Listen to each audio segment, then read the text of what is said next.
আসসালামু আলাইকুম রহমতুল্লাহি ওয়া বারাকাতুহু। বন্ধুরা, এই ভিডিওটা ওই সমস্ত ভাই বোনদের জন্য, মা বোনদের জন্য যারা বিভিন্ন দেশে বসবাস করেন।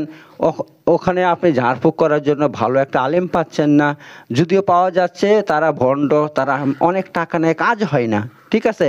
অথবা আপনাকে শিরক বেদাতে লিপ্ত করে দেয়, ঝাড়ফুঁকের নাম করে আপনার ইমান নষ্ট করে দেয়, ইমানকে বরবাদ করে দেয়। তো বন্ধুরা, আপনারা সুসংবাদ আপনাদের জন্য, আপনারা এই একটা ভিডিওতেই আপনারা সমস্ত সমস্যার সমাধান পেয়ে যাবেন। আমি যে ঝাড়ফুঁক দিব, ওই ঝাড়ফুঁকটা শুধু একবার শুনতে হবে, ইনশাল্লাহ দিনে একবার শুনতে হবে, 3 দিন 3বার শুনবেন, তাহলে আপনার যত সমস্যা আছে সব দূর হবে। কি কি সমস্যা দূর হবে সে আমি বলছি। তো বন্ধুরা, আমার কাছে আমেরিকা থেকে অনেক ভাইরাস যোগাযোগ করছিল। আমার সেই 2টা মোবাইল খারাপ হয়ে গেছে, এখন তাদের সঙ্গে সম্পর্ক হচ্ছে না। তারা বিভিন্ন সমস্যায় ভুগছে, সেখানে শত্রু সমস্যা, চাকরি বাকরির সমস্যা, কাজকর্ম হচ্ছে না, এবং তাদের শরীরের মধ্যে অনেক রকমের অসুবিধা আছে। তো এই জন্য ঝাড়ফুঁকের কথা বলছিল। তো বন্ধুরা, শুধু আমেরিকা নয়, পৃথিবীর যে কোনো দেশ থেকে যে কোনো প্রবাসী ভাইয়েরা, আপনারা আমার এই একটা ভিডিওর মধ্যে সমস্ত সমস্যার সমাধান পেয়ে যাবেন। শুধু ঝাড়ফুঁকটা একবার শুনবেন, আর কি করবেন, তেল পানি রেখে দিবেন।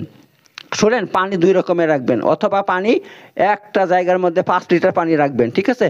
রেখে ওই পানিটা যখন আওয়াজটা জোরে দিবেন, স্পিকারটা জোরে আওয়াজ দিবেন, আওয়াজটা যাতে পানিতে এবং তেলে পৌঁছে যায়। এবার ওই পানিটা 2টো জায়গাতে রাখবেন, ঠিক আছে।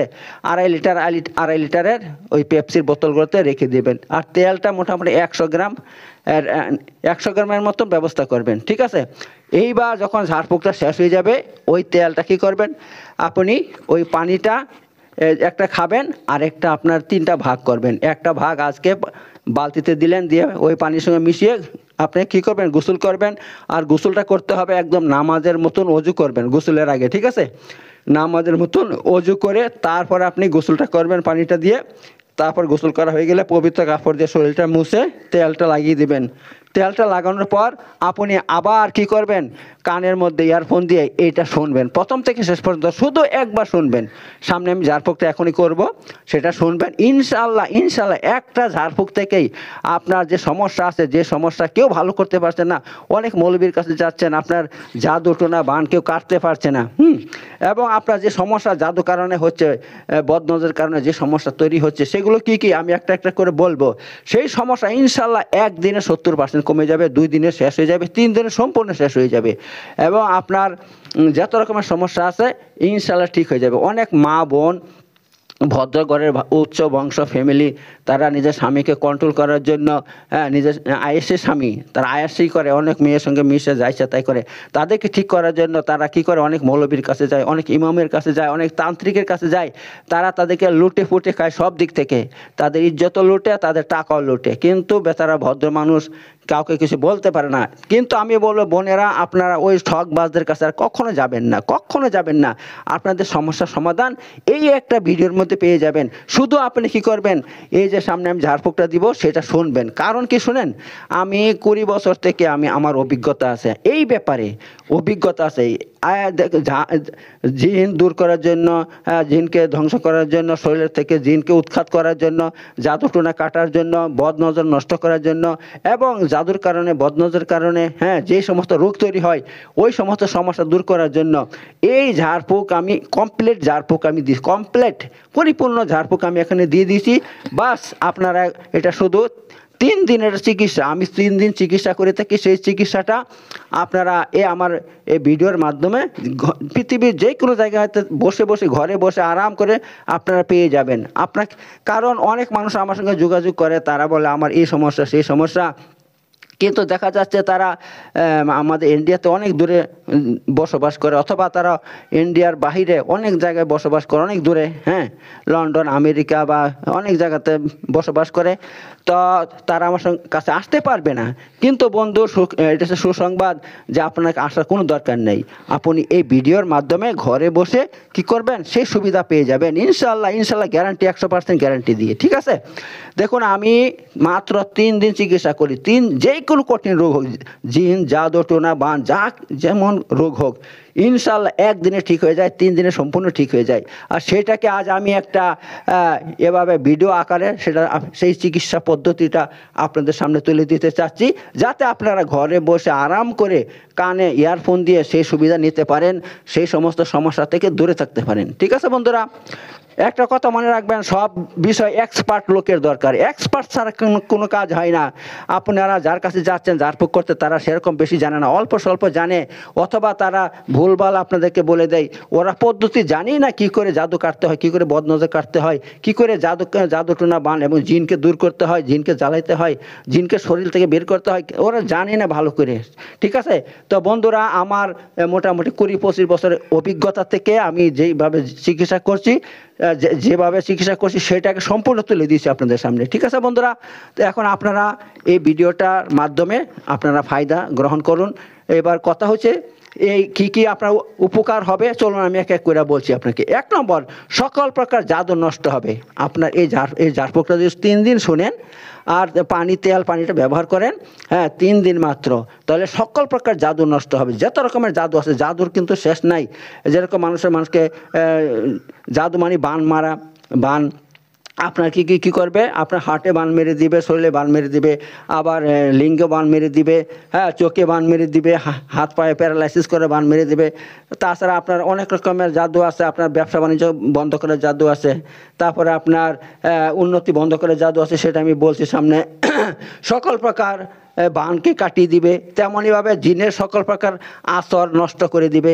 জিন অনেক সময় শরীরে প্রবেশ করে, অথবা জিন অনেক সময় দূর থেকে আপনাকে দৃষ্টি দিয়ে আপনাকে বদনজর লাগিয়ে দেয়, যার ফলে আপনি অসুস্থ হয়ে থাকেন, আপনার কিছু ভালো লাগে না, মাথা ভারী থাকে, মাথায় যন্ত্রণা, শরীরে দুর্বল, বিশাল দুর্বল লাগে, এত খান তবুও কিছু দুর্বলতা দূর হয় না, সবসময় অলস লাগে, কিছু কাজ করতে মন চায় না, আপনি যে কাজে পারদর্শী সেই কাজটা করতে মন চায় না। এভাবে অসংখ্য রকমের জিনের কারণে ইত্যাদি হয়, কিন্তু সব ধ্বংস হয়ে যাবে এই মাত্র 3 দিন এটা শুনলে। ঠিক আছে বন্ধুরা, জিন সম্পর্কে যত রকমের কিছু আছে, তাসির আছে, সব নষ্ট করে দেবে এবং জিনকে ইনশাল্লাহ দূর করে দেবে শরীর থেকে। আর 4 নম্বর, সকল প্রকার বদ নজর দূর করে দিবে। বদ নজরের কারণে যে সমস্ত রোগ হচ্ছে, সমস্যা হচ্ছে, সেগুলো নষ্ট হয়ে যাবে। আরেকটা কথা বলি, এখানে বলে দেই, অনেক সময় দোকানে বদ নজর লাগিয়ে দেয়, ঠিক আছে, যার ফলে সঙ্গে সঙ্গে ব্যবসা বন্ধ হয়ে যায়। তো আলহামদুলিল্লাহ আমি এই ঝাড়ফুঁকের মাধ্যমে পানিতে পরে দিয়েছিলাম এক ভদ্রলোক, আমাদের গ্রামের, তার জামাই। ঠিক আছে, সে কী করছে, তার কাপড়ের দোকানের মধ্যে ছিটিয়ে দিছে, 2 মাস পর্যন্ত তার কোনো খরিদ্দার আসেনি। সে পানিটা ছিটানোর সঙ্গে সঙ্গে তার কাছে লোক চলে আসতে শুরু করেছে। ঠিক আছে, 2টা খরিদ্দার চলে আসে, সে নিজে বলছে 2টা খরিদ্দার চলে আসছে, পানি ছিটানোর সঙ্গে সঙ্গে এখন মাল বিক্রি হয়ে গেছে। তারপর থেকে ইনশাল্লাহ বদনজর কেটে গেছে, এখন ভালো ব্যবসা তার চলছে। তো বদনজর যদি হয় তাহলে কী করবেন, পানিটা আপনি ছিটিয়ে দিবেন, অর্থাৎ আমার ভিডিওটা চালু করে দিবেন, স্পিকারটা জুড়ে দিবেন পানির কাছে, যাতে পানিতে আওয়াজটা পৌঁছে যায়। এবার সেই পানিটা দোকানে ছিটিয়ে দেবেন, ব্যবসায় ছিটিয়ে দেবেন, যদি আপনার ফ্যাক্টরি থাকে ফ্যাক্টরিতে ছিটিয়ে দেবেন, হ্যাঁ যদি জমিতে বদনজর লাগে জমিতে ছিটিয়ে দেবেন, হ্যাঁ মানুষের উপর বদনজর লাগলে মানুষের উপর ছিটিয়ে দেবেন, হাঁস মুরগির পালের উপরে বদনজর লাগলে তাতে ছিটিয়ে দেবেন, যদি পুকুরের মাছে বদনজর লাগে সেখানে ছিটিয়ে দেবেন, ইনশাল্লাহ কেটে যাবে। আর 5 নম্বর, সকল প্রকার বাধা, যেরকম ব্যবসায় বাণিজ্যে বাধা, ব্যবসা করতে যাচ্ছেন বাধা হয়ে যাচ্ছে, কোনো কাজ মানে ব্যবসা চলছে না, বিয়ে শাদিতে বাধা, মেয়ের বিয়ে দিতে চাচ্ছেন, ছেলের বিয়ে দিতে চাচ্ছেন, বাধা পড়ে যাচ্ছে, হ্যাঁ মানে আসছে দেখছে কিন্তু চলে যাচ্ছে, কথা বলছে না, অথচ আপনার মেয়ে খুব সুন্দরী, তো জানতে হবে কেউ নজর লাগিয়ে দিয়েছে অথবা কেউ জাদু করছে। তাহলে এই ঝাড়ফুঁকটা 3 দিন মাত্র তাকে শোনাবেন, এই মেয়েটাকে 3 দিন শোনাবেন, আর 3 দিন পানি পড়া তেল পড়া ব্যবহার করবেন, 3 দিন সেই ওই পানি দিয়ে গোসল করবে এবং পানিটা খাবে এবং তেলটা ব্যবহার করবে। আর আপনার গোসল করার পর পাক পবিত্র হয়ে এটা একবার মাত্র শুনবে, একবার মাত্র 3 দিন 3 বার শুনবে, বাস ইনশাল্লাহ ওই মেয়ের এই যে বাধা আছে, বিয়ে শাদীর বাধা দূর হয়ে যাবে। তারপর তাকে যে দেখতে হবে, তাকে পছন্দ করবে, সঙ্গে সঙ্গে ইনশাল্লাহ হয়ে যাবে, একেবারে গ্যারান্টি ইনশাল্লাহ। তেমনই উন্নতিতে বাধা, আপনার উন্নতি হচ্ছে না, অনেক টাকা উন্নতি করেন, ইনকাম করেন, কিন্তু জমছে না, কোথায় চলে যাচ্ছে বুঝতে পারছেন না, হ্যাঁ এই তারপরে কাজকর্মে বাধা, যে কোনো কাজ করতে যাচ্ছেন তাতে বাধা পড়ে যাচ্ছে। ঠিক আছে, তেমন শত্রুর সকল প্রকার ক্ষতি থেকে হেফাজতে থাকবেন ইনশাআল্লাহ এই আমলের ফলে মাত্র 3 দিন। 7 নম্বর, নিজের স্বামীকে নিজের বশে রাখতে পারবেন যদি আপনি এই আমলটা এইটা 3 দিন শোনেন আর 3 দিন তেল পানি পরা ব্যবহার করেন, তাহলে আপনার স্বামী ইনশাল্লাহ আপনার বশে চলে আসবে। আর আপনি কি করবেন, নিজের স্বামীকে ওকে না বলে এই পানি পরাটা খাওয়াবেন, এই পানি পরাটা খাওয়াবেন আর তেলটা তাকে মাখানোর চেষ্টা করবেন, ঠিক আছে। আর চিনি রেখে দিবেন, চিনির মধ্যে কি করবেন, চিনি রেখে দেবেন, সেই চিনি চা করে খাওয়াবেন বা মিষ্টি করে খাওয়াবেন তাকে, ইনশাল্লাহ 100% গ্যারান্টি। 3 দিন মাত্র আমলটা, 3 দিন আপনি শুনবেন, আমি যেভাবে বলছি ইনশাল্লাহ দেখবেন স্বামী আপনার বসে হবে। তেমনই যে যার স্ত্রী তার বসে নাই, স্ত্রীর কথা শুনে না, সে কী করবে, 3 দিন শুনবে, 3 দিন তেল পরা পানি পরা ব্যবহার করবে, ইনশাল্লাহ তার স্ত্রী তার বসে চলে আসবে ইনশাল্লাহ। তেমনই যত কঠিন রোগ হোক যা ডাক্তারের চিকিৎসায় ভালো হয় না, ইনশাআল্লাহ মাত্র 3 দিন সম্পূর্ণ ঠিক হয়ে যাবে, 3 দিনে মাত্র ইনশাআল্লাহ। তবে শর্ত হলো তা যদি জাদুটোনা, বান, বদনজর, জিন ইত্যাদির কারণে হয় তবেই ঠিক হবে 100%, ঠিক আছে। আর যদি এভাবে রোগ হয়, কোনো হরমোনের গণ্ডগোলের কারণে ডাক্তারের রোগ হয়, তাহলে ডাক্তার দেখাইতে হবে। যদি আপনার জিন, জাদুটোনা, বান ইত্যাদির কারণে হয় তাহলে ইনশাল্লাহ 3 দিনে সম্পূর্ণ সুস্থ হয়ে যাবে। যেরকমভাবে প্যারালাইসিস হয়ে যায়, বোবা হয়ে যায়, অনেক মানুষ পাগল হয়ে যায় জিনের কারণে, জাদুটোনার কারণে, ইনশাল্লাহ 3 দিনে ওগুলো ঠিক হয়ে যাবে। আর আমার কাছে 1 দিনে মাত্র ঠিক হয়েছে এরকম রোগী, হ্যাঁ। 9 নম্বর, মাথা ভারী, মাথায় প্রচণ্ড যন্ত্রণা এবং সারা শরীরে যন্ত্রণা ইত্যাদি যদি হয়, ইনশাআল্লাহ আপনার শুনতেই ঠিক হয়ে যাবে। আপনি একবার শুনবেন, শুনতে ঠিক হয়ে যাবে। আর যাদের মন ভালো থাকে না, মনে বিভিন্ন পেরেশানি থাকে, বিভিন্ন চিন্তা থাকে, টেনশন থাকে, ইনশাআল্লাহ 1 দিন শোনার সঙ্গে সঙ্গেই আপনার 1 ঘন্টার মধ্যে ওইগুলো সব দূর হয়ে যাবে। এবং আপনার এই ঝাড়ফুঁকটা শুরু থেকে শেষ মধ্যে শোনার পর আপনি নিজে বুঝতে পারবেন যে আপনার শরীরে কোনো রোগ নেই, রোগ অটোমেটিক সমস্ত সমস্যা দূর হয়ে যাবে, যত রোগ থাকুক সব একবার শুনলে ঠিক হয়ে যায় ইনশাল্লাহ। 10 নম্বর, যাদের সন্তান হয় না তারা কি করবেন, লবঙ্গ মোটামুটি 200 লবঙ্গ রেখে দিবেন, আওয়াজটা জুড়ে দিবেন ঝাড়ফুঁকটা প্রথম থেকে শেষ পর্যন্ত, যাতে এতে আওয়াজটা পৌঁছে যায়। এবার সেই লবঙ্গ প্রতিদিন সকালে 2 পিস এবং সন্ধ্যার সময় 2 পিস মুখে দিয়ে ভালো করে চাবিয়ে পানি দিয়ে খেয়ে নেবেন, ঠিক আছে। তেমনইভাবে ওই সমস্ত পুরুষ যাদের জাদুটোনা, বানের কারণে তাদের যৌবন ধ্বংস বরবাদ হয়ে গেছে, হ্যাঁ, তার লিঙ্গ ঠিক মতো দাঁড়ায় না, অত স্ত্রী সহবাস করলে সঙ্গে সঙ্গে বীর্যপাত হয়ে যায়, তারা কি করবে, এই লবঙ্গ মোটামুটি 3 পিস লবঙ্গ আমি ঝাড়ফুঁক করবে, এই লবঙ্গটা রেখে দিবেন। যখন আপনার আওয়াজটা তাতে পৌঁছে যাবে, বাস ওই লবঙ্গটা হেফাজত করে রেখে দেবেন। আর সকালে 3 পিস আর সন্ধ্যার সময় 3 পিস মুখে দিয়ে ভালো করে চাবিয়ে পানি দিয়ে খেয়ে নেবেন, ঠিক আছে বন্ধুরা। ইনশাল্লাহ আপনার জাদু কেটে যাবে 40 দিন, বাস 40 দিনের ভিতরে আপনার পুরুষত্ব আবার ফিরে আসবে, আবার আপনার পুরুষত্ব ইনশাল্লাহ 20 বছরের ছেলের মতন পুরুষত্ব ফিরে আসবে এবং যৌবন ফিরে আসবে, শরীরের মধ্যে উত্তেজনা তৈরি হবে, লিঙ্গের মধ্যে শক্তি ফিরে আসবে এবং আপনার যাদের বীর্যপাত তাড়াতাড়ি হয়ে যায় সেই বীর্যপাত হবে না ইনশাল্লাহ, ঠিক আছে বন্ধুরা। তো এই ব্যাপার। আর 11 নম্বর, যাদের রক্তে জিন মিশে আছে, যার ফলে তাদের শরীরের মধ্যে খুব অসুবিধা তৈরি হয়, বিশেষ করে রক্তে জিন মিশে থাকলে শরীরে যন্ত্রণা হবে, খুব যন্ত্রণা হবে, সেই যন্ত্রণা কোনো ডাক্তারের চিকিৎসায় ভালো হবে না, হ্যাঁ। তো ইনশাআল্লাহ এই ঝাড়ফুঁক শুনলে কি হবে, সে জিনটা পুড়ে যাবে, পুরে সার হয়ে যাবে একেবারে, হ্যাঁ। অথবা সে তাড়াতাড়ি শরীর থেকে বের হয়ে পালিয়ে যাবে, না হলে সে বাঁচবে না, ঠিক আছে বন্ধুরা। আর 12 নম্বর, যাদের বাড়িতে সবসময় ঝগড়া ঝামেলা লেগে থাকে, তারা কি করবে, এই ঝাড়ফুঁকটা শুনবে এবং পানি এটা বাড়িতে ছিটিয়ে দিবেন, দেখবেন ইনশাআল্লাহ সঙ্গে সঙ্গে কাজ, একেবারে সঙ্গে সঙ্গে ঝগড়া ঝামেলা আর কখনো হবে না। তবে শর্ত হচ্ছে ভাই 5 ওয়াক্ত নামাজ পড়বেন, আল্লাহর সকাল বিকালে আল্লাহর জিকির আজগার করবেন, 5 ওয়াক্ত নামাজ পড়বেন, না হলে ওই বাড়িতে শয়তান চলে আসে, শয়তান এসে বাসা বানিয়ে ফেলে, তাই ঝগড়া বিবাদ হয়, সেখানে ফেরেশতা থাকে না, তবে ভাই নামাজটা কিন্তু পড়বেন।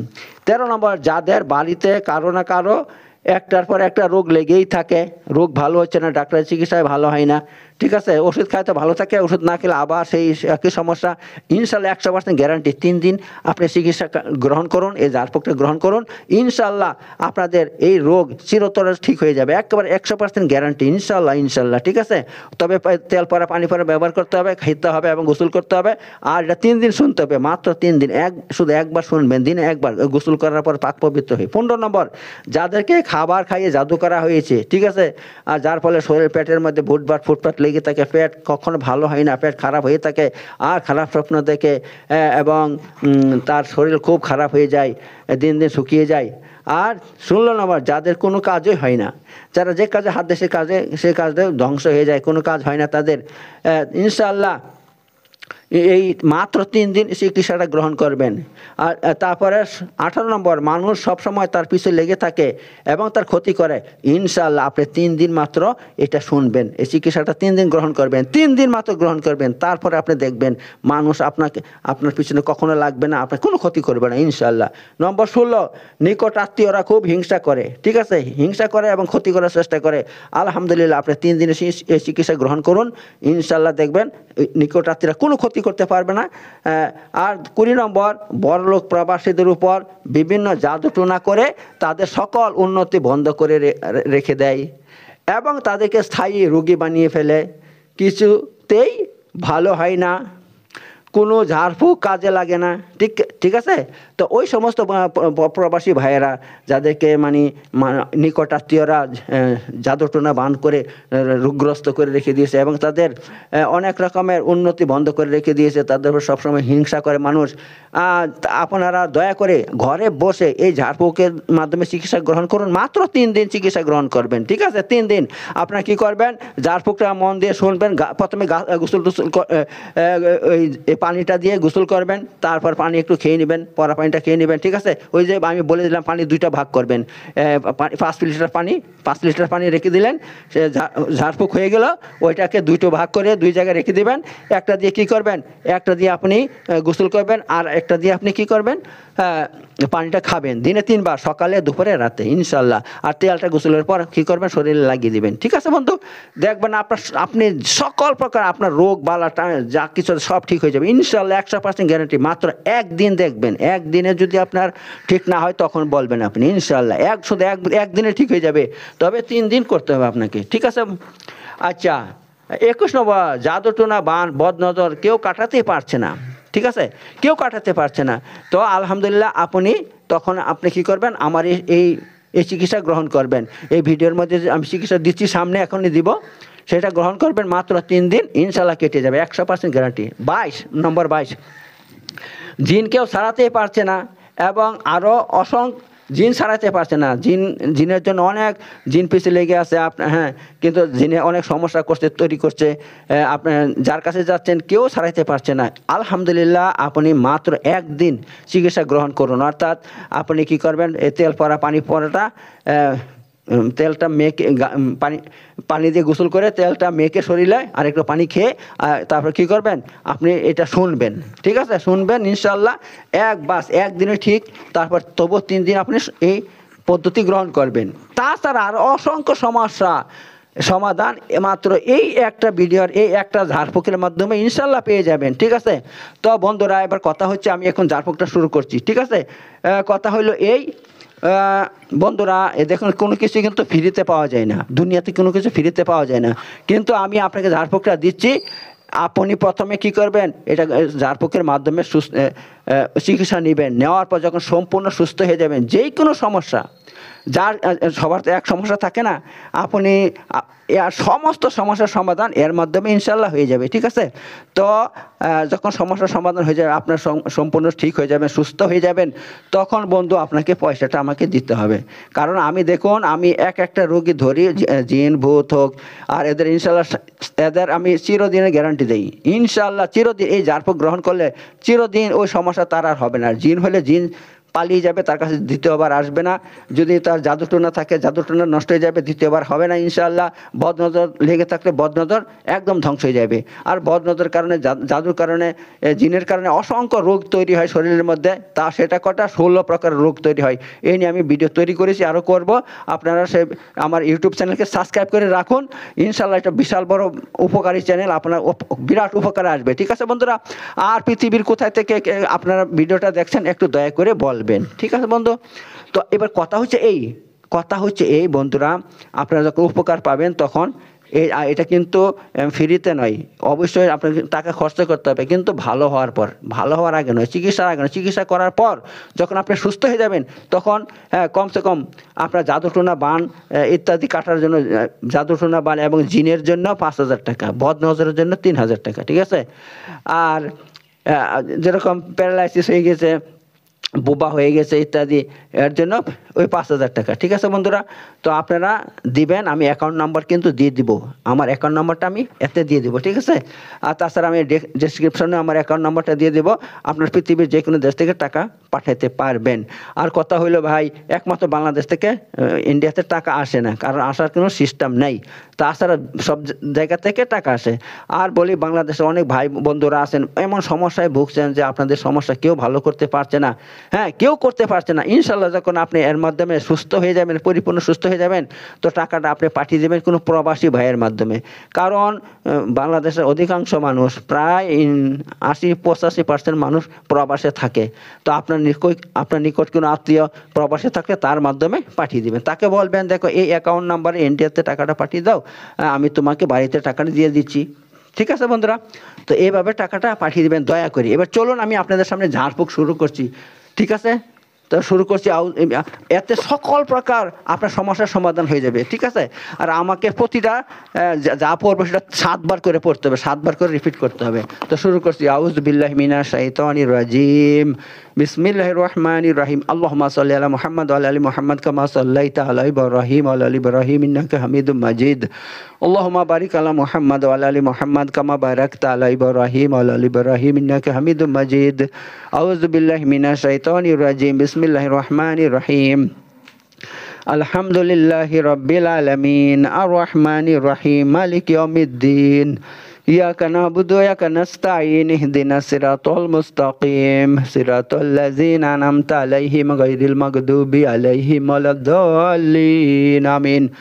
আউযু বিল্লাহি মিনাশ শাইতানির রাজিম, বিসমিল্লাহির রহমানির রহিম, আলহামদুলিল্লাহি রাব্বিল আলামিন, আর রহমানির রহিম, মালিক ইয়াউমিদ্দিন, ইয়াকা না'বুদু ওয়া ইয়াকা নাস্তাঈন, ইহদিনাস সিরাতাল মুস্তাকিম, সিরাতাল লাযিনা আন'আমতা আলাইহিম গায়রিল মাগদুবি আলাইহিম ওয়ালাদ-দাল্লিন, আমিন। আউযু বিল্লাহি মিনাশ শাইতানির রাজিম, বিসমিল্লাহির রহমানির রহিম, আলহামদুলিল্লাহি রাব্বিল আলামিন, আর রহমানির রহিম, মালিক ইয়াউমিদ্দিন, ইয়াকা না'বুদু ওয়া ইয়াকা নাস্তাঈন, ইহদিনাস সিরাতাল মুস্তাকিম, সিরাতাল লাযিনা আন'আমতা আলাইহিম গায়রিল মাগদুবি আলাইহিম ওয়ালাদ-দাল্লিন, আমিন। আউযু বিল্লাহি মিনাশ শাইতানির রাজিম, বিসমিল্লাহির রহমানির রহিম, আলহামদুলিল্লাহি রাব্বিল আলামিন, আর রহমানির রহিম, মালিক ইয়াউমিদ্দিন, ইয়াকা না'বুদু ওয়া ইয়াকা নাস্তাঈন, ইহদিনাস সিরাতাল মুস্তাকিম, সিরাতাল লাযিনা আন'আমতা আলাইহিম গায়রিল মাগদুবি আলাইহিম ওয়ালাদ-দাল্লিন, আমিন। আউযু বিল্লাহি মিনাশ শাইতানির রাজিম, বিসমিল্লাহির রহমানির রহিম, আলহামদুলিল্লাহি রাব্বিল আলামিন, আর রহমানির রহিম, মালিক ইয়াউমিদ্দিন, ইয়াকা না'বুদু ওয়া ইয়াকা নাস্তাঈন, ইহদিনাস সিরাতাল মুস্তাকিম, সিরাতাল লাযিনা আন'আমতা আলাইহিম গায়রিল মাগদুবি আলাইহিম ওয়ালাদ-দাল্লিন, আমিন। আউযু বিল্লাহি মিনাশ শাইতানির রাজিম, বিসমিল্লাহির রহমানির রহিম, আলহামদুলিল্লাহি রাব্বিল আলামিন, আর রহমানির রহিম, মালিক ইয়াউমিদ্দিন, ইয়াকা না'বুদু ওয়া ইয়াকা নাস্তাঈন, ইহদিনাস সিরাতাল মুস্তাকিম, সিরাতাল লাযিনা আন'আমতা আলাইহিম গায়রিল মাগদুবি আলাইহিম ওয়ালাদ-দাল্লিন, আমিন। আউযু বিল্লাহি মিনাশ শাইতানির রাজিম, বিসমিল্লাহির রহমানির রহিম, আলহামদুলিল্লাহি রাব্বিল আলামিন, আর রহমানির রহিম, মালিক ইয়াউমিদ্দিন, ইয়াকা না'বুদু ওয়া ইয়াকা নাস্তাঈন, ইহদিনাস সিরাতাল মুস্তাকিম, সিরাতাল লাযিনা আন'আমতা আলাইহিম গায়রিল মাগদুবি আলাইহিম ওয়ালাদ-দাল্লিন, আমিন। আউযু বিল্লাহি মিনাশ শাইতানির রাজিম, বিসমিল্লাহির রহমানির রহিম, আলিফ লাম মিম, যালিকাল কিতাবু লা রাইবা ফীহি হুদাল লিল মুত্তাকিন, الذين يؤمنون بالغيب ويقيمون الصلاة ومما رزقناهم ينفقون والذين يؤمنون بما أنزل إليك وما أنزل من قبلك وبالآخرة هم يوقنون أولئك على هدى من ربهم وأولئك هم المفلحون. أعوذ بالله من الشيطان الرجيم. بسم الله الرحمن الرحيم. ألف لام ميم ألف لام ميم ذلك الكتاب لا ريب فيه هدى للمتقين الذين يؤمنون بالغيب ويقيمون الصلاة ومما رزقناهم ينفقون والذين يؤمنون بما أنزل إليك وما أنزل من قبلك وبالآخرة هم يوقنون أولئك على هدى من ربهم وأولئك هم المفلحون. أعوذ بالله من الشيطان الرجيم. بسم الله الرحمن الرحيم. ألف لام ميم ذلك الكتاب لا ريب فيه هدى للمتقين الذين يؤمنون بالغيب ويقيمون الصلاة ومما رزقناهم ينفقون والذين يؤمنون بما أنزل إليك وما أنزل من قبلك وبالآخرة هم يوقنون أولئك على هدى من ربهم وأولئك هم المفلحون. أعوذ بالله من الشيطان الرجيم. بسم الله الرحمن الرحيم. ألف لام ميم ذلك الكتاب لا ريب فيه هدى للمتقين الذين يؤمنون بالغيب ويقيمون الصلاة ومما رزقناهم ينفقون والذين يؤمنون بما أنزل إليك وما أنزل من قبلك وبالآخرة هم يوقنون أولئك على هدى من ربهم وأولئك هم المفلحون. أعوذ بالله من الشيطان الرجيم. بسم الله الرحمن الرحيم. الله لا إله إلا هو الحي القيوم لا تأخذه سنة ولا نوم له ما في السماوات وما في الأرض من ذا الذي يشفع عنده إلا بإذنه يعلم ما بين أيديهم وما خلفهم ولا يحيطون بشيء من علمه إلا بما شاء وسع كرسيه السماوات والأرض ولا يؤوده حفظهما وهو العلي العظيم. أعوذ بالله من الشيطان الرجيم. بسم الله الرحمن الرحيم. الله لا إله إلا هو الحي القيوم لا تأخذه سنة ولا نوم له ما في السماوات وما في الأرض من ذا الذي يشفع عنده إلا بإذنه يعلم ما بين أيديهم وما خلفهم ولا يحيطون بشيء من علمه إلا بما شاء وسع كرسيه السماوات والأرض ولا يؤوده حفظهما وهو العلي العظيم. أعوذ بالله من الشيطان الرجيم. بسم الله الرحمن الرحيم. الله لا إله إلا هو الحي القيوم لا تأخذه سنة ولا نوم له ما في السماوات وما في الأرض من ذا الذي يشفع عنده إلا بإذنه يعلم ما بين أيديهم وما خلفهم ولا يحيطون بشيء من علمه إلا بما شاء وسع كرسيه السماوات والأرض ولا يؤوده حفظهما وهو العلي العظيم. أعوذ بالله من الشيطان الرجيم. بسم الله الرحمن الرحيم. الله لا إله إلا هو الحي القيوم لا تأخذه سنة ولا نوم له ما في السماوات وما في الأرض من ذا الذي يشفع عنده إلا بإذنه يعلم ما بين أيديهم وما خلفهم ولا يحيطون بشيء من علمه إلا بما شاء وسع كرسيه السماوات والأرض ولا يؤوده حفظهما وهو العلي العظيم. أعوذ بالله من الشيطان الرجيم. بسم الله الرحمن الرحيم.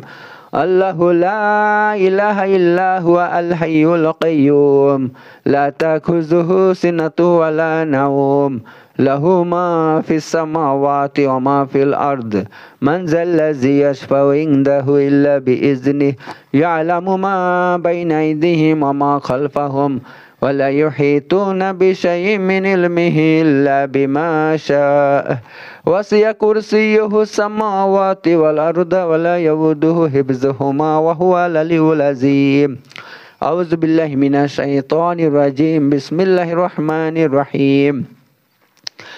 آمن الرسول بما أنزل إليه من ربه والمؤمنون كلنا آمن بالله وملائكته وكتبه ورسله لا نفرق بين أحد من رسله وقالوا سمعنا وأطعنا غفرانك ربنا وإليك المصير. لا يكلف الله نفسا إلا وسعها لها ما كسبت وعليها ما اكتسبت ربنا لا تؤاخذنا إن نسينا وأخطأنا ربنا ولا تحمل علينا إصرا كما حملته على الذين من قبلنا ربنا ولا تحملنا ما لا طاقة لنا به واعف عنا واغفر لنا وارحمنا أنت مولانا فانصرنا على القوم الكافرين. أعوذ بالله من الشيطان الرجيم. بسم الله الرحمن الرحيم. آمن الرسول بما أنزل إليه من ربه والمؤمنون كل آمن بالله وملائكته وكتبه ورسله لا نفرق بين أحد من رسله وقالوا سمعنا وأطعنا غفرانك ربنا وإليك المصير.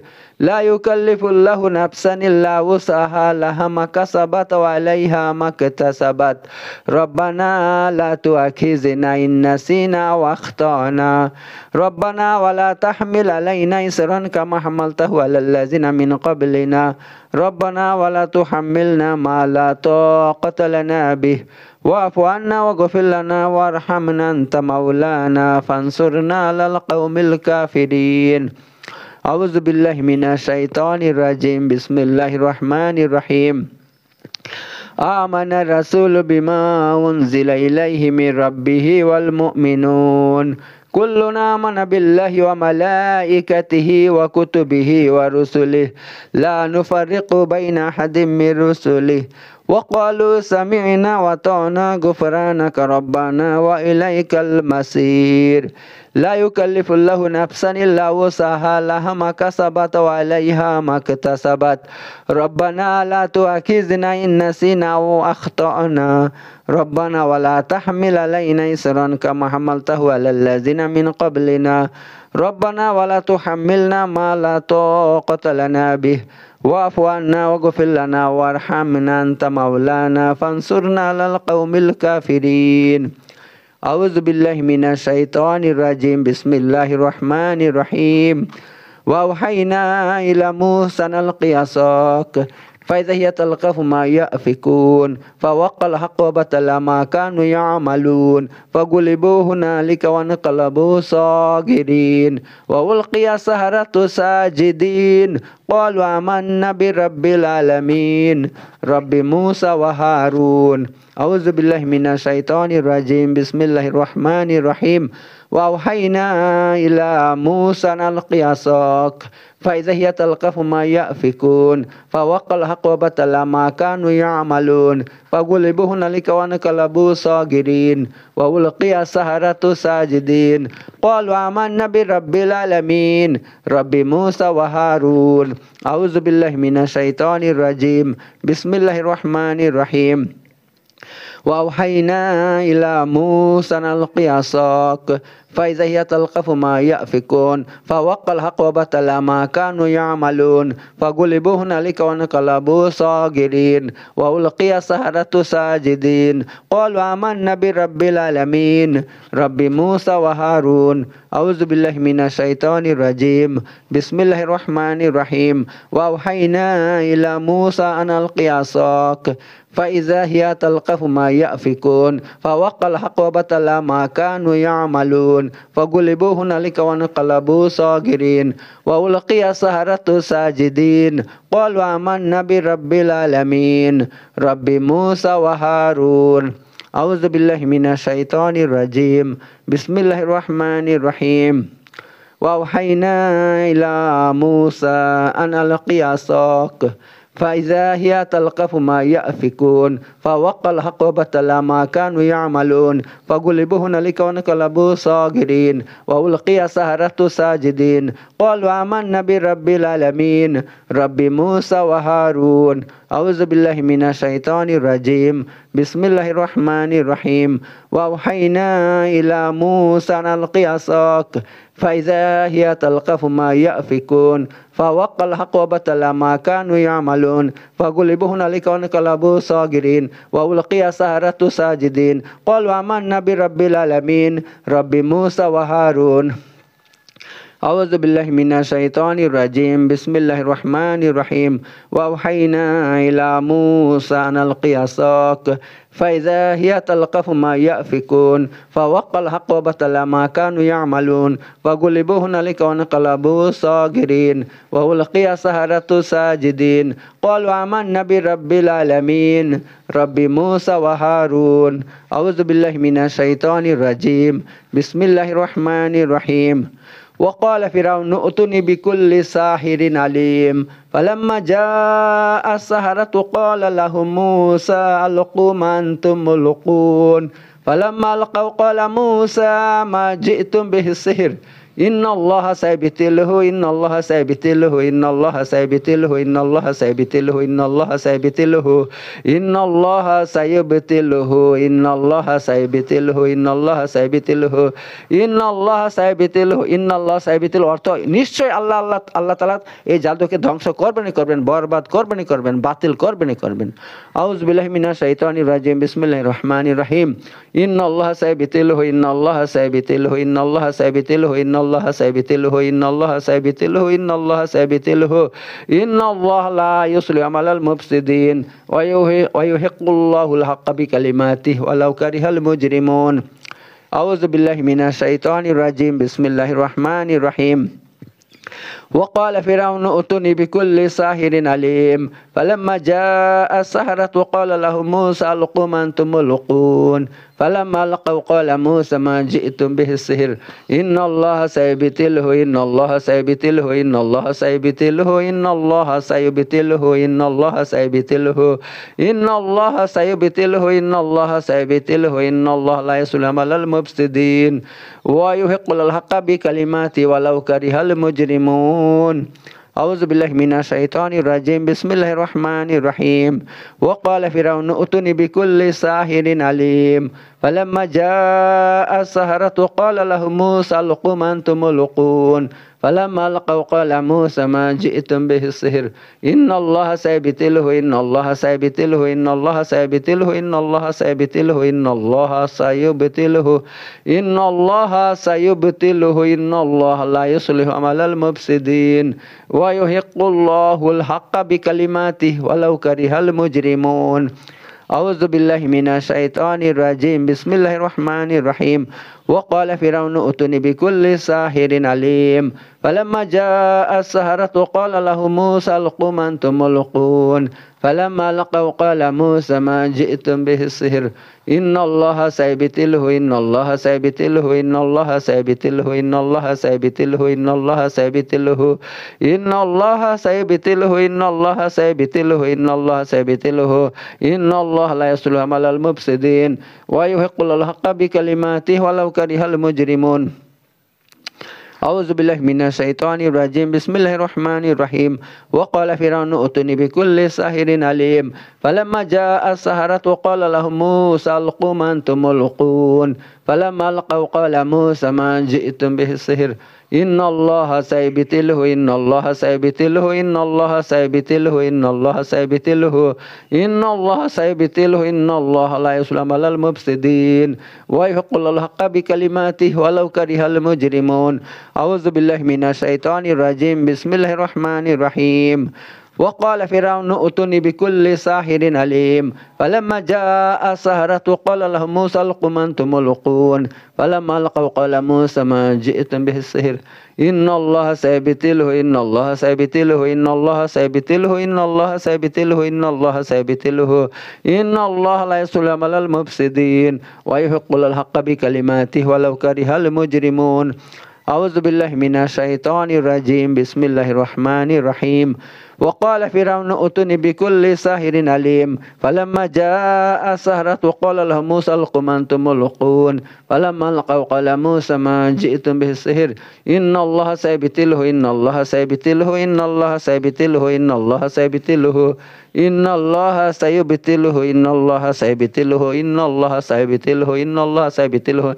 إن الله لا يسلم على المفسدين ويحق الحق بكلماته ولو كره المجرمون أعوذ بالله من الشيطان الرجيم بسم الله الرحمن الرحيم قالوا يا موسى إما أن تلقي وإما أن نكون أول من ألقى قال بل ألقوا فإذا حبالهم وعصيهم يخيل إليه من سحرهم أنها تسعى فأوجس في نفسه خيفة موسى قلنا لا تخف إنك أنت الأعلى وألق ما في يمينك تلقف ما صنعوا إنما صنعوا كيد ساحر ولا يفلح الساحر حيث أتى فألقي السحرة سجدا قالوا آمنا برب هارون وموسى أعوذ بالله من الشيطان الرجيم بسم الله الرحمن الرحيم قالوا يا موسى إما أن تلقي وإما أن نكون أول من ألقى قال بل ألقوا فإذا حبالهم وعصيهم يخيل إليه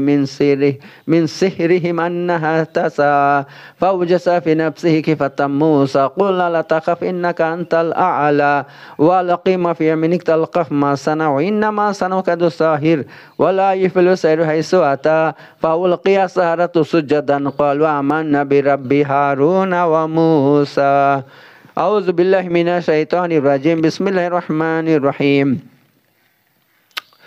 قالوا يا موسى إما أن تلقي وإما أن نكون أول من ألقى قال بل ألقوا فإذا حبالهم وعصيهم يخيل إليه من سحرهم أنها تسعى فأوجس في نفسه خيفة موسى قلنا لا تخف إنك أنت الأعلى وألق ما في يمينك تلقف ما صنعوا إنما صنعوا كيد ساحر ولا يفلح السحر حيث أتى فألقي السحرة سجدا قالوا آمنا برب هارون وموسى أعوذ بالله من الشيطان الرجيم بسم الله الرحمن الرحيم قالوا يا موسى إما أن تلقي وإما أن نكون أول من ألقى قال بل ألقوا فإذا حبالهم وعصيهم يخيل إليه من سحرهم أنها تسعى فأوجس في نفسه خيفة موسى قلنا لا تخف إنك أنت الأعلى وألق ما في يمينك تلقف ما صنعوا إنما صنعوا كيد ساحر ولا يفلح السحر حيث أتى فألقي السحرة سجدا قالوا آمنا برب هارون وموسى أعوذ بالله من الشيطان الرجيم بسم الله الرحمن الرحيم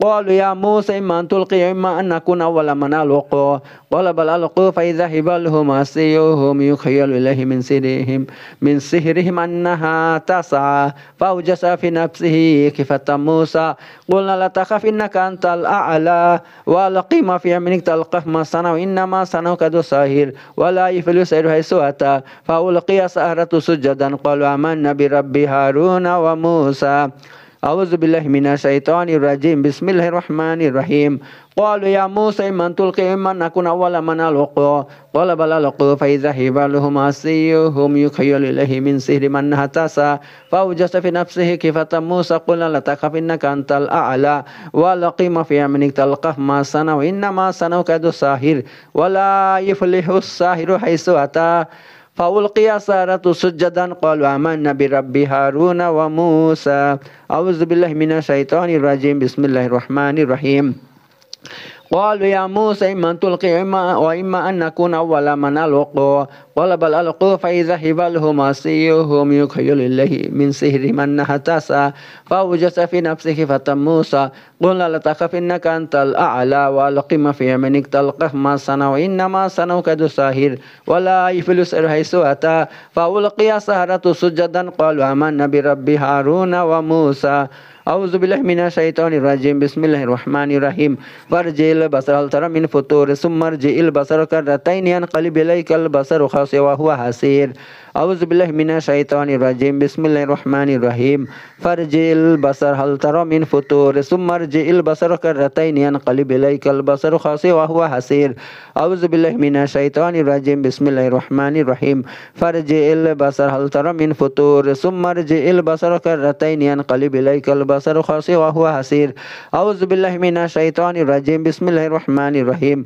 فارجع البصر هل ترى من فطور ثم ارجع البصر كرتين ينقلب إليك البصر خاسئا وهو حسير أعوذ بالله من الشيطان الرجيم بسم الله الرحمن الرحيم فارجع البصر هل ترى من فطور ثم ارجع البصر كرتين ينقلب إليك البصر خاسئا وهو حسير أعوذ بالله من الشيطان الرجيم بسم الله الرحمن الرحيم فارجع البصر هل ترى من فطور ثم ارجع البصر كرتين ينقلب إليك البصر خاسئا وهو حسير أعوذ بالله من الشيطان الرجيم بسم الله الرحمن الرحيم فارجع البصر هل ترى من فطور ثم ارجع البصر كرتين ينقلب إليك البصر خاسئا وهو حسير أعوذ بالله من الشيطان الرجيم بسم الله الرحمن الرحيم ويكاد الذين كفروا ليزلقونك بأبصارهم لما سمعوا الذكر ويقولون إنه لمجنون وما هو إلا ذكر للعالمين أعوذ بالله من الشيطان الرجيم بسم الله الرحمن الرحيم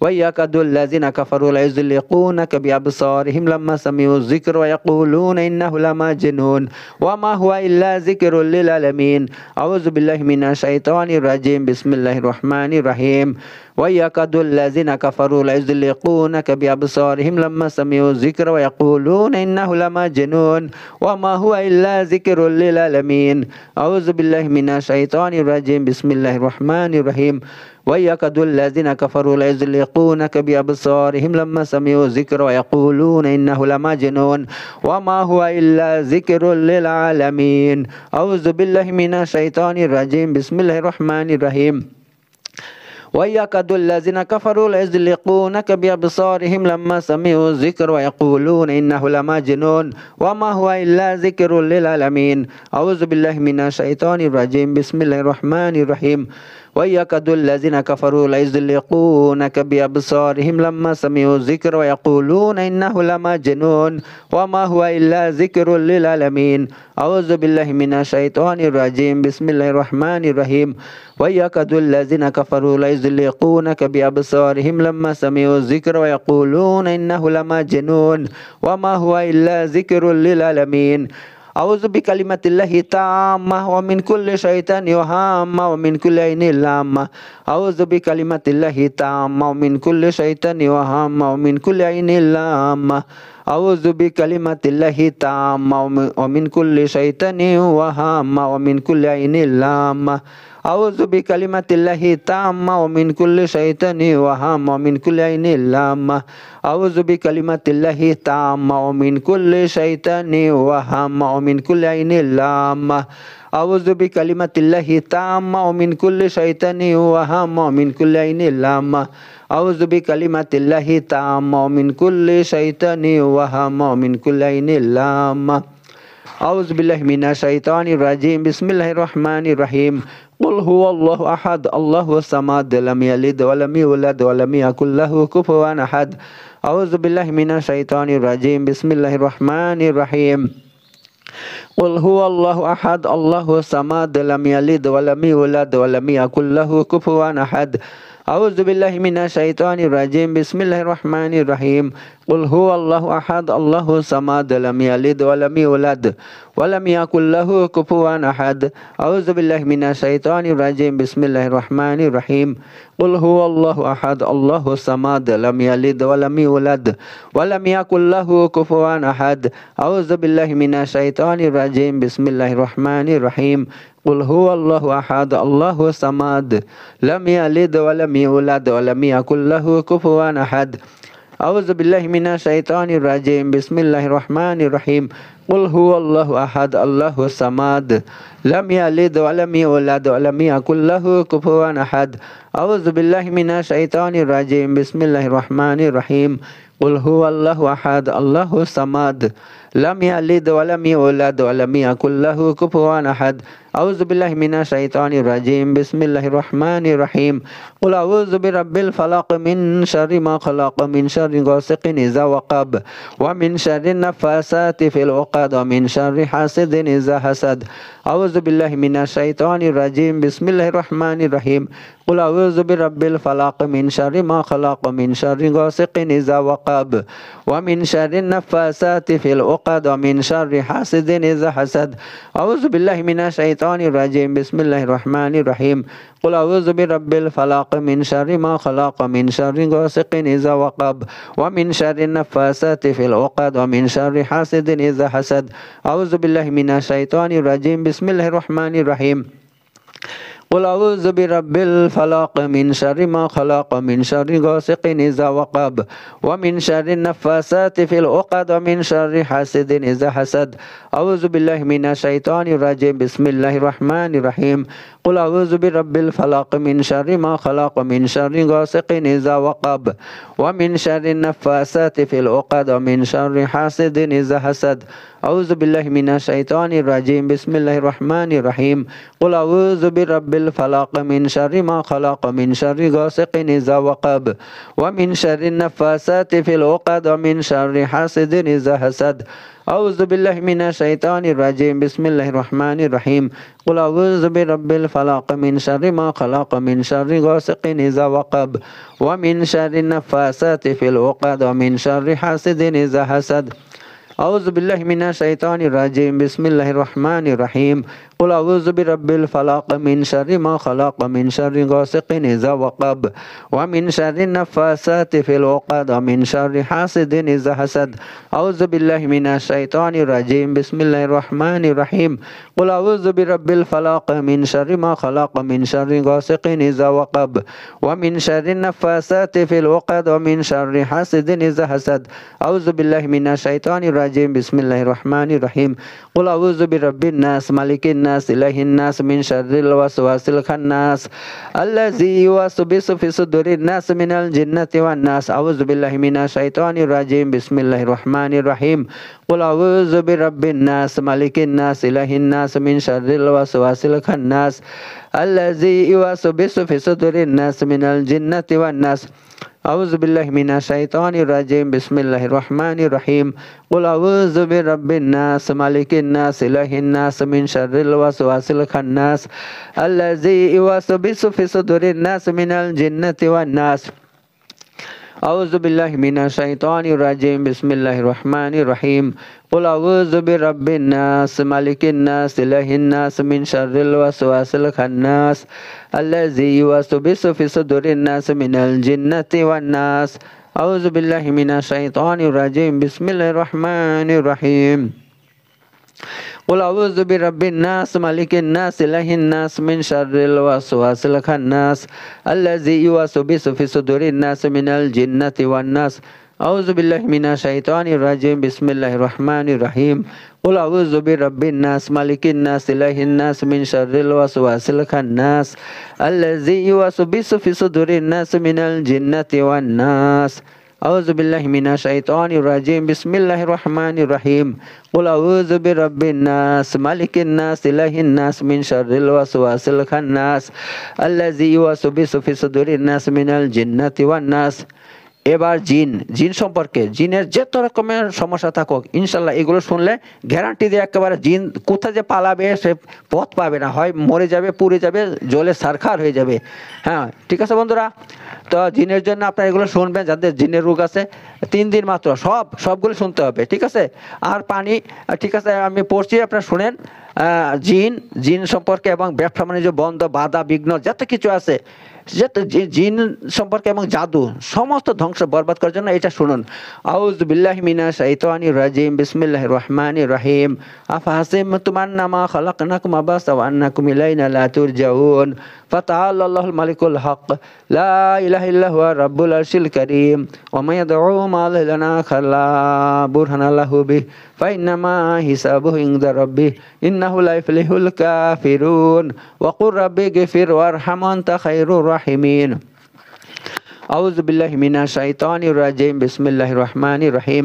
আফাহাসিবতুম আন্নামা খালাকনাকুম আবাসা ওয়া আন্নাকুম ইলাইনা লা তুরজাউন ফাতাআল্লাহুল মালিকুল হক লা ইলাহা ইল্লা হুয়া রাব্বুল আরশিল কারীম ওয়া মা ইয়াদউ মা লানা খালা বুরহানা লাহু বিহি ফাইন্নামা হিসাবুহু ইনদা রাব্বিহি ইন্নাহু লা ইফলিহুল কাফিরুন ওয়া কুর রাব্বিগফির ওয়ারহাম আনতা খায়রুর রাহিমিন।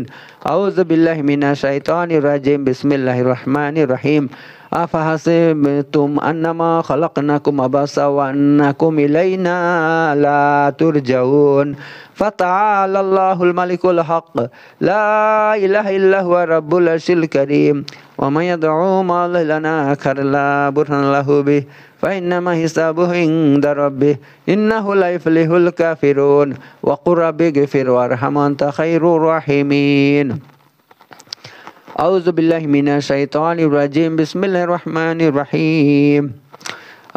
আফাহাসিবতুম আন্নামা খালাকনাকুম আবাসা ওয়া আন্নাকুম ইলাইনা লা তুরজাউন ফাতাআল্লাহুল মালিকুল হক লা ইলাহা ইল্লা হুয়া রাব্বুল আরশিল কারীম ওয়া মা ইয়াদউ মা লানা খালা বুরহানা লাহু বিহি ফাইন্নামা হিসাবুহু ইনদা রাব্বিহি ইন্নাহু লা ইফলিহুল কাফিরুন ওয়া কুর রাব্বিগফির ওয়ারহাম আনতা খায়রুর রাহিমিন। আউযু বিল্লাহি মিনাশ শাইতানির রাজিম, বিসমিল্লাহির রহমানির রহিম। আফাহাসিবতুম আন্নামা খালাকনাকুম আবাসা ওয়া আন্নাকুম ইলাইনা লা তুরজাউন ফাতাআল্লাহুল মালিকুল হক লা ইলাহা ইল্লা হুয়া রাব্বুল আরশিল কারীম ওয়া মা ইয়াদউ মা লানা খালা বুরহানা লাহু বিহি ফাইন্নামা হিসাবুহু ইনদা রাব্বিহি ইন্নাহু লা ইফলিহুল কাফিরুন ওয়া কুর রাব্বিগফির ওয়ারহাম আনতা খায়রুর রাহিমিন। আউযু বিল্লাহি মিনাশ শাইতানির রাজিম, বিসমিল্লাহির রহমানির রহিম। আফাহাসিবতুম আন্নামা খালাকনাকুম আবাসা ওয়া আন্নাকুম ইলাইনা লা তুরজাউন ফাতাআল্লাহুল মালিকুল হক লা ইলাহা ইল্লা হুয়া রাব্বুল আরশিল কারীম ওয়া মা ইয়াদউ মা লানা খালা বুরহানা লাহু বিহি ফাইন্নামা হিসাবুহু ইনদা রাব্বিহি ইন্নাহু লা ইফলিহুল কাফিরুন ওয়া কুর রাব্বিগফির ওয়ারহাম আনতা খায়রুর রাহিমিন। আউযু বিল্লাহি মিনাশ শাইতানির রাজিম, বিসমিল্লাহির রহমানির রহিম। আফাহাসিবতুম আন্নামা খালাকনাকুম আবাসা ওয়া আন্নাকুম ইলাইনা লা তুরজাউন ফাতাআল্লাহুল মালিকুল হক লা ইলাহা ইল্লা হুয়া রাব্বুল আরশিল কারীম ওয়া মা ইয়াদউ মা লানা খালা বুরহানা লাহু বিহি ফাইন্নামা হিসাবুহু ইনদা রাব্বিহি ইন্নাহু লা ইফলিহুল কাফিরুন ওয়া কুর রাব্বিগফির ওয়ারহাম আনতা খায়রুর রাহিমিন। আউযু বিল্লাহি মিনাশ শাইতানির রাজিম, বিসমিল্লাহির রহমানির রহিম। আফাহাসিবতুম আন্নামা খালাকনাকুম আবাসা ওয়া আন্নাকুম ইলাইনা লা তুরজাউন ফাতাআল্লাহুল মালিকুল হক লা ইলাহা ইল্লা হুয়া রাব্বুল আরশিল কারীম ওয়া মা ইয়াদউ মা লানা খালা বুরহানা লাহু বিহি ফাইন্নামা হিসাবুহু ইনদা রাব্বিহি ইন্নাহু লা ইফলিহুল কাফিরুন ওয়া কুর রাব্বিগফির ওয়ারহাম আনতা খায়রুর রাহিমিন। আউযু বিল্লাহি মিনাশ শাইতানির রাজিম, বিসমিল্লাহির রহমানির রহিম। فالذين كفروا قطعت لهم ثياب من نار يصب من فوق رؤوسهم الحميم يسهر به ما في بطونهم الجلود ولهم مقام من حديد كلما أرادوا أن يخرجوا منها من غم أعيدوا فيها وذوقوا عذاب الحريق. أعوذ بالله من الشيطان الرجيم، بسم الله الرحمن الرحيم. فالذين كفروا قطعت لهم ثياب من نار يصب من فوق رؤوسهم الحميم يسهر به ما في بطونهم الجلود ولهم مقام من حديد كلما أرادوا أن يخرجوا منها من غم أعيدوا فيها وذوقوا عذاب الحريق. أعوذ بالله من الشيطان الرجيم، بسم الله الرحمن الرحيم. فالذين كفروا قطعت لهم ثياب من نار يصب من فوق رؤوسهم الحميم يسهر به ما في بطونهم الجلود ولهم مقام من حديد كلما أرادوا أن يخرجوا منها من غم أعيدوا فيها وذوقوا عذاب الحريق. أعوذ بالله من الشيطان الرجيم، بسم الله الرحمن الرحيم. فالذين كفروا قطعت لهم ثياب من نار يصب من فوق رؤوسهم الحميم يسحر به ما في بطونهم الجلود ولهم مقام من حديد كلما أراد يخرج منها من غم نعيدوا فيها وذوقوا عذاب الحريق. أعوذ بالله من الشيطان الرجيم. بسم الله الرحمن الرحيم. فالذين كفروا قطعت لهم ثياب من نار يصب من فوق رؤوسهم الحميم يسحر به ما في بطونهم الجلود ولهم مقام من حديد كلما أرادوا أن يخرج منها من غم نعيدوا فيها وذوقوا عذاب الحريق. أعوذ بالله من الشيطان الرجيم. بسم الله الرحمن الرحيم. فالذين كفروا قطعت لهم ثياب من نار يصب من فوق رؤوسهم الحميم يسحر به ما في بطونهم الجلود ولهم مقام من حديد كلما أرادوا أن يخرج منها من غم نعيدوا فيها وذوقوا عذاب الحريق. أعوذ بالله من الشيطان الرجيم. بسم الله الرحمن الرحيم. فالذين كفروا قطعت لهم ثياب من نار يصب من فوق رؤوسهم الحميم يسحر به ما في بطونهم الجلود ولهم مقام من حديد كلما أرادوا أن يخرج منها من غم نعيدوا فيها وذوقوا عذاب الحريق. أعوذ بالله من الشيطان الرجيم. بسم الله الرحمن الرحيم. واستفتحوا وخاب كل جبار عنيد من ورائه جهنم ويسقى من ماء صديد يتجرعه ولا يكاد يسيغه ويأتيه الموت من كل مكان وما هو بميت ومن ورائه عذاب غليظ. أعوذ بالله من الشيطان الرجيم. بسم الله الرحمن الرحيم. واستفتحوا وخاب كل جبار عنيد من ورائه جهنم ويسقى من ماء صديد يتجرعه ولا يكاد يسيغه ويأتيه الموت من كل مكان وما هو بميت ومن ورائه عذاب غليظ. أعوذ بالله من الشيطان الرجيم. بسم الله الرحمن الرحيم. واستفتحوا وخاب كل جبار عنيد من ورائه جهنم ويسقى من ماء صديد يتجرعه ولا يكاد يسيغه ويأتيه الموت من كل مكان وما هو بميت ومن ورائه عذاب غليظ. أعوذ بالله من الشيطان الرجيم. بسم الله الرحمن الرحيم. واستفتحوا وخاب كل جبار عنيد من ورائه جهنم ويسقى من ماء صديد يتجرعه ولا يكاد يسيغه ويأتيه الموت من كل مكان وما هو بميت ومن ورائه عذاب غليظ. أعوذ بالله من الشيطان الرجيم. بسم الله الرحمن الرحيم. واستفتحوا وخاب كل جبار عنيد من ورائه جهنم ويسقى من ماء صديد يتجرعه ولا يكاد يسيغه ويأتيه الموت من كل مكان وما هو بميت ومن ورائه عذاب غليظ. أعوذ بالله من الشيطان الرجيم. بسم الله الرحمن الرحيم.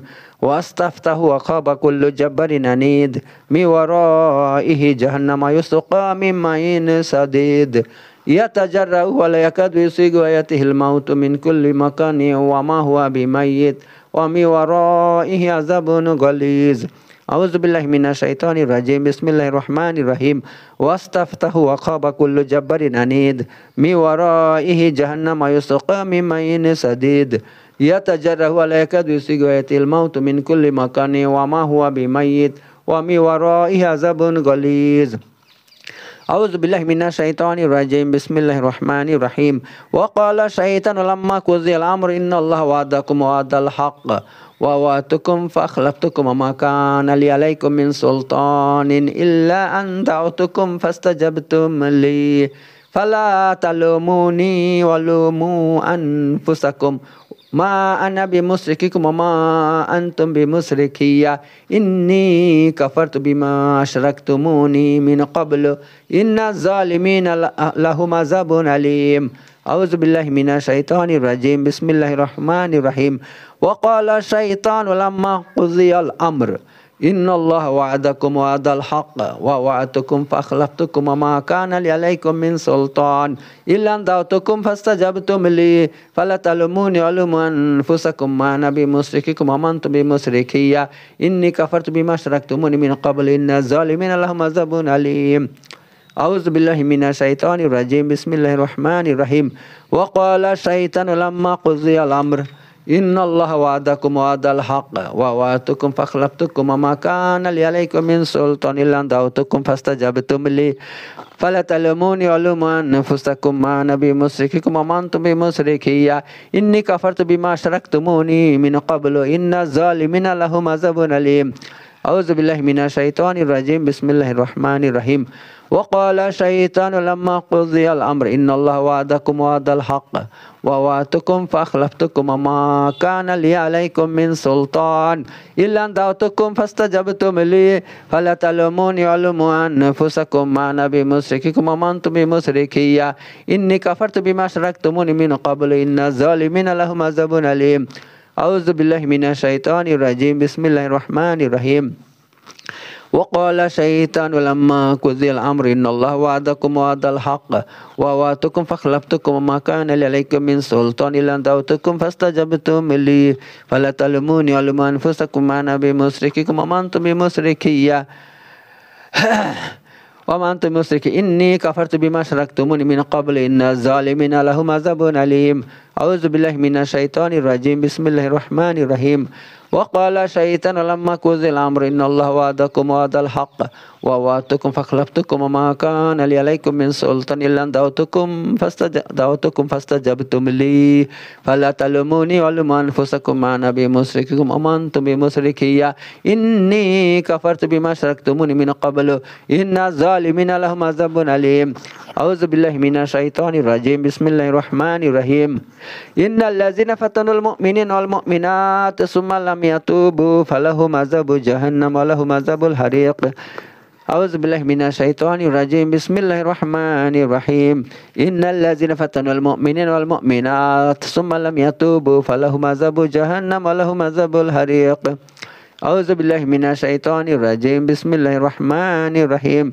إن الذين فتنوا المؤمنين والمؤمنات ثم لم يتوبوا فلهم عذاب جهنم ولهم عذاب الحريق أعوذ بالله من الشيطان الرجيم بسم الله الرحمن الرحيم إن الذين فتنوا المؤمنين والمؤمنات ثم لم يتوبوا فلهم عذاب جهنم ولهم عذاب الحريق أعوذ بالله من الشيطان الرجيم بسم الله الرحمن الرحيم إن الذين فتنوا المؤمنين والمؤمنات ثم لم يتوبوا فلهم عذاب جهنم ولهم عذاب الحريق أعوذ بالله من الشيطان الرجيم بسم الله الرحمن الرحيم إن الذين فتنوا المؤمنين والمؤمنات ثم لم يتوبوا فلهم عذاب جهنم ولهم عذاب الحريق أعوذ بالله من الشيطان الرجيم بسم الله الرحمن الرحيم إن الذين فتنوا المؤمنين والمؤمنات ثم لم يتوبوا فلهم عذاب جهنم ولهم عذاب الحريق أعوذ بالله من الشيطان الرجيم بسم الله الرحمن الرحيم إن الذين فتنوا المؤمنين والمؤمنات ثم لم يتوبوا فلهم عذاب جهنم ولهم عذاب الحريق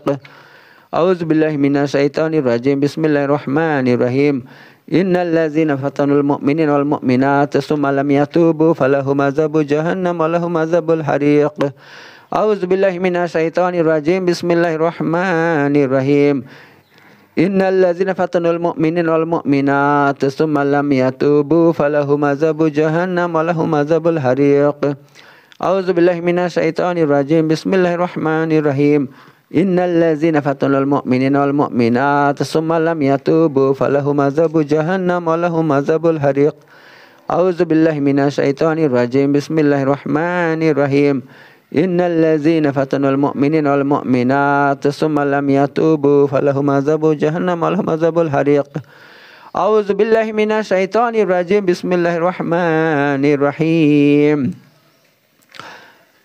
فاضربوا فوق الأعناق واضربوا منهم كل بنان فاضربوا فوق الأعناق واضربوا منهم كل بنان أعوذ بالله من الشيطان الرجيم بسم الله الرحمن الرحيم فاضربوا فوق الأعناق واضربوا منهم كل بنان أعوذ بالله من الشيطان الرجيم بسم الله الرحمن الرحيم فاضربوا فوق الأعناق واضربوا منهم كل بنان أعوذ بالله من الشيطان الرجيم بسم الله الرحمن الرحيم فاضربوا فوق الأعناق واضربوا منهم كل بنان أعوذ بالله من الشيطان الرجيم بسم الله الرحمن الرحيم فاضربوا فوق الأعناق واضربوا منهم كل بنان أعوذ بالله من الشيطان الرجيم بسم الله الرحمن الرحيم فاضربوا فوق الأعناق واضربوا منهم كل بنان أعوذ بالله من الشيطان الرجيم بسم الله الرحمن الرحيم فاضربوا فوق الأعناق واضربوا منهم كل بنان أعوذ بالله من الشيطان الرجيم بسم الله الرحمن الرحيم فاضربوا فوق الأعناق واضربوا منهم كل بنان أعوذ بالله من الشيطان الرجيم بسم الله الرحمن الرحيم فاضربوا فوق الأعناق واضربوا منهم كل بنان أعوذ بالله من الشيطان الرجيم بسم الله الرحمن الرحيم فاضربوا فوق الأعناق واضربوا منهم كل بنان أعوذ بالله من الشيطان الرجيم بسم الله الرحمن الرحيم এবার ভালোবাসা তৈরি করার জন্য স্বামীর অন্তরে অথবা স্ত্রীর অন্তরে, কিন্তু অবৈধ কাজে নয়, ঠিক আছে? যারা এভাবে অবৈধ ভালোবাসা তৈরি করতে চাচ্ছেন তাদের জন্য নয়, একমাত্র স্বামী স্ত্রীর জন্য এটা, ঠিক আছে? স্বামী স্ত্রীর জন্য অথবা ছেলে সন্তানের অন্তরে মায়ের মহব্বত, বাপের মহব্বত তৈরি করার জন্য, অথবা বাপের অন্তরে ছেলের মহব্বত, মেয়ের মহব্বত তৈরি করার জন্য ইত্যাদি, মানে হালাল কাজের জন্য, এটা হারাম কাজে নয়, ঠিক আছে? চলুন।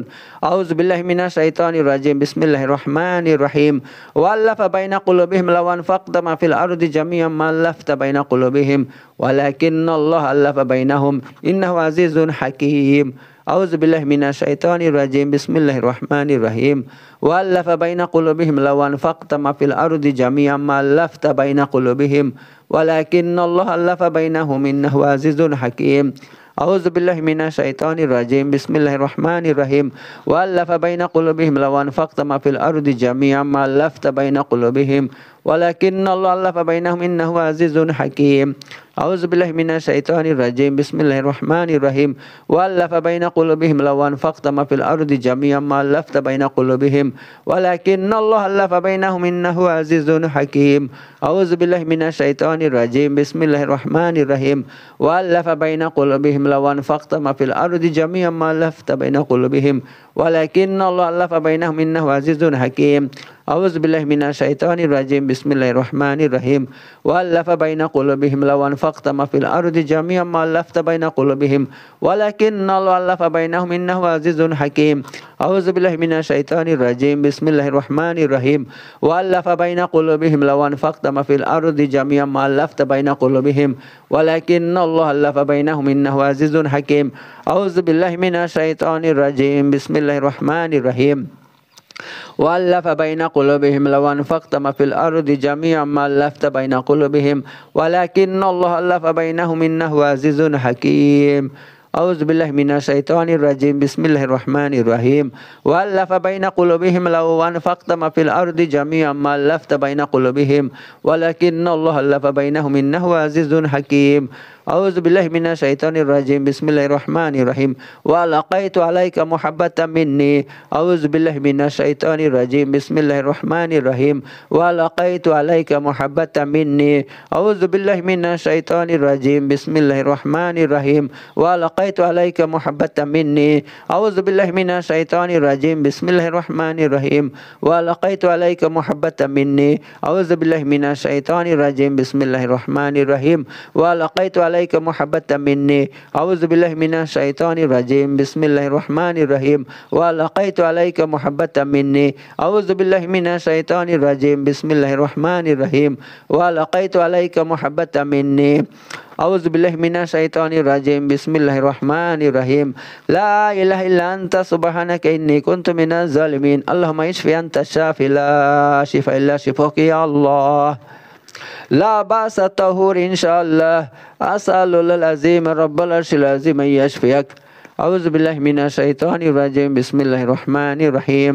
لا إله إلا أنت سبحانك إني كنت من الظالمين اللهم اشف أنت الشافي لا شفاء إلا شفاك يا الله لا بأس الطهور إن شاء الله أسأل الله العظيم رب العرش العظيم أن يشفيك أعوذ بالله من الشيطان الرجيم بسم الله الرحمن الرحيم لا إله إلا أنت سبحانك إني كنت من الظالمين اللهم اشف أنت الشافي لا شفاء إلا شفاك يا الله لا بأس الطهور إن شاء الله أعوذ بالله من الشيطان الرجيم بسم الله الرحمن الرحيم لا إله إلا أنت سبحانك إني كنت من الظالمين اللهم اشف أنت الشافي لا شفاء إلا شفاك يا الله لا بأس الطهور إن شاء الله আসালুল্লাহ আজিম রব্বাল আরশিল আজিম ইয়াশফিয়াক আউযু বিল্লাহি মিনাশ শাইতানির রাজিম বিসমিল্লাহির রহমানির রহিম লা ইলাহা ইল্লা আনতা সুবহানাকা ইন্নী কুনতু মিনাজ জালিমিন আল্লাহুম্মা ইশফি আনতা শাফি লা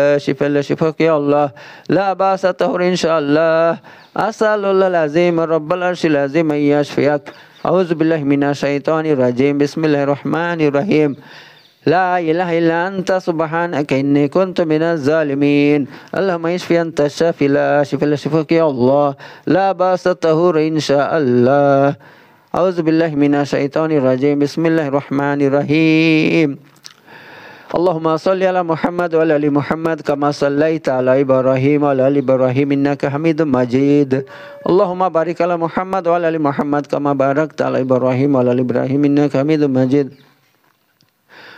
اللهم صل على محمد وعلى ال محمد كما صليت على ابراهيم وعلى ال ابراهيم انك حميد مجيد اللهم بارك على محمد وعلى ال محمد كما باركت على ابراهيم وعلى ال ابراهيم انك حميد مجيد اللهم صل على محمد وعلى ال محمد كما صليت على ابراهيم وعلى ال ابراهيم انك حميد مجيد اللهم بارك على محمد وعلى ال محمد كما باركت على ابراهيم وعلى ال ابراهيم انك حميد مجيد سبحان الله وبحمده سبحان الله العظيم استغفر الله سبحان الله وبحمده سبحان الله العظيم استغفر الله سبحان الله وبحمده سبحان الله العظيم وبحمده استغفر الله سبحان الله وبحمده سبحان الله العظيم وبحمده استغفر الله سبحان الله وبحمده سبحان الله العظيم وبحمده استغفر الله سبحان الله وبحمده سبحان الله العظيم وبحمده استغفر الله سبحان الله وبحمده سبحان الله العظيم وبحمده استغفر الله سبحان الله وبحمده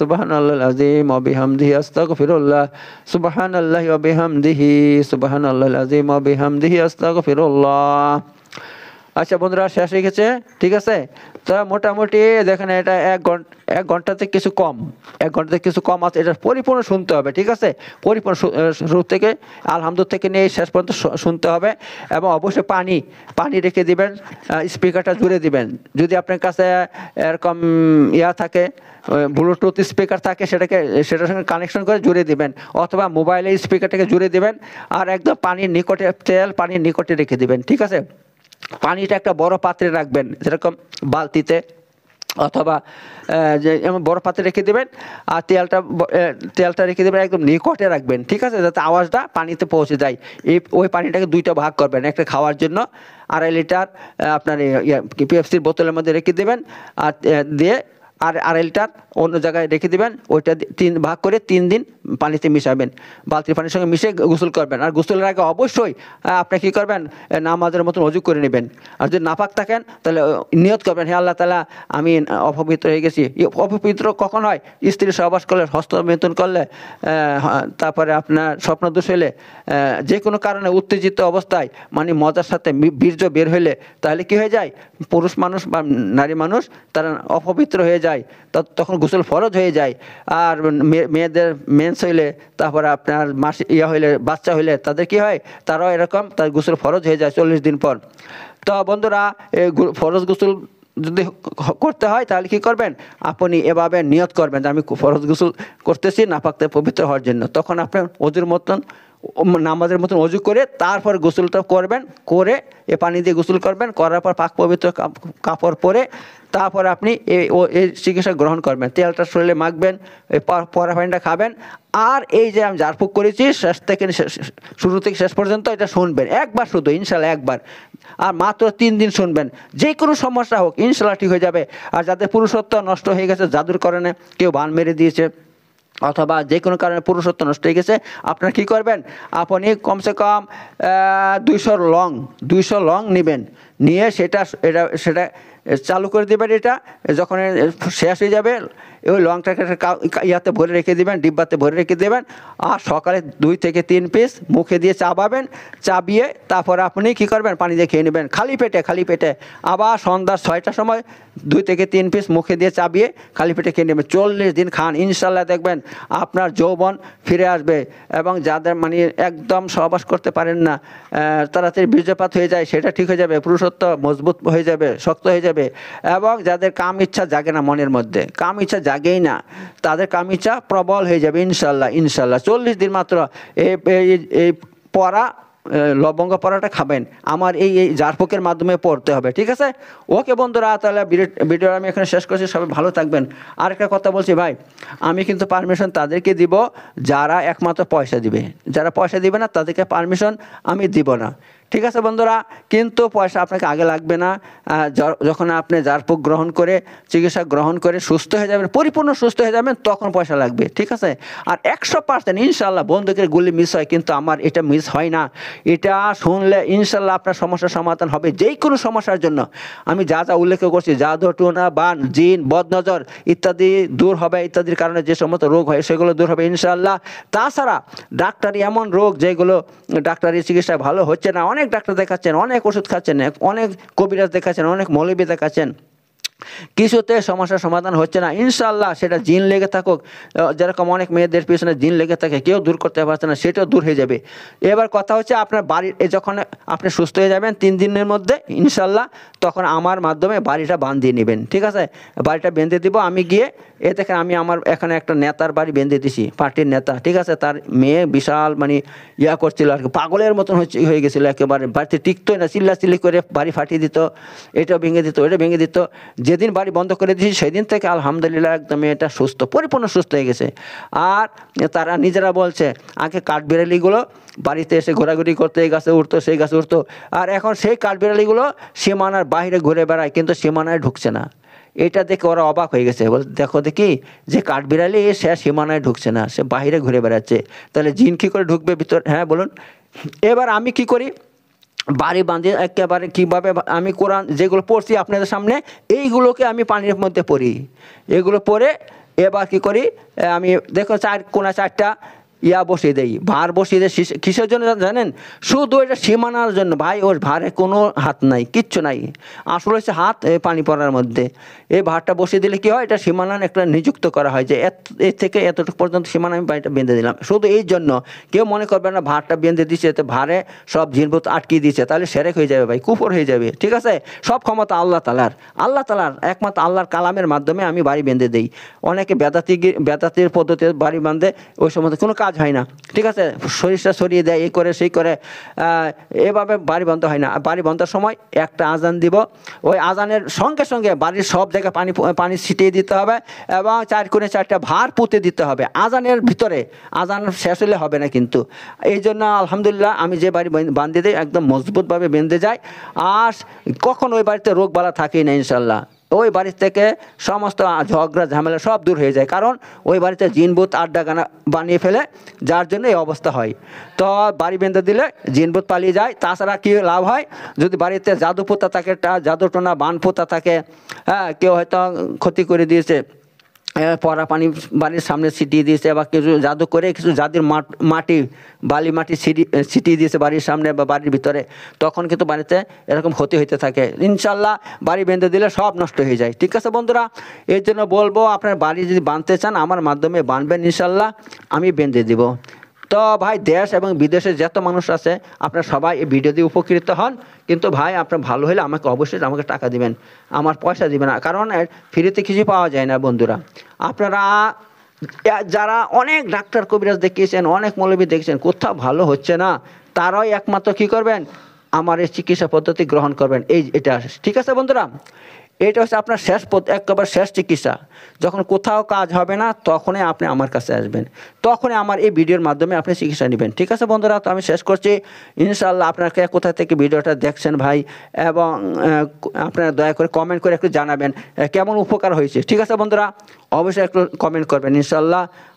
আল্লাহ আপনাদেরকে সবাইকে সুস্থ রাখুক। আমিন আমিন আমিন। আসসালামু আলাইকুম ওয়া রাহমাতুল্লাহি ওয়া বারাকাতুহু।